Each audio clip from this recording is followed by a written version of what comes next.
In this video, I'm going to show you how you can permanently stop alerts from Sololearn app. If you find this video helpful, please like and subscribe to this channel. So if you're receiving a lot of alerts or pop-up notifications from this app, the best thing to do is to go ahead and put an end to them or disable them if you no longer need them. To do this is quite simple. Just go ahead and long press on your, then tap on app info. For this tutorial, I'm on a Redmi smartphone. However, this process will be more or less the same on any other Android smartphone.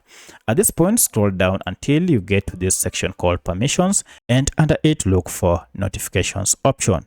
Now if I tap on notifications, you can see all these notifications are on. That's why you have been receiving all those pop-up notifications. To disable all these notifications, go ahead and toggle off show notifications option here, and this will go ahead and disable all notifications from your Sololearn app. At this point, you'll never again receive any pop-up notifications from this app unless you go ahead and toggle these on again. So that's how you can permanently disable pop-up notifications from Sololearn code learning app.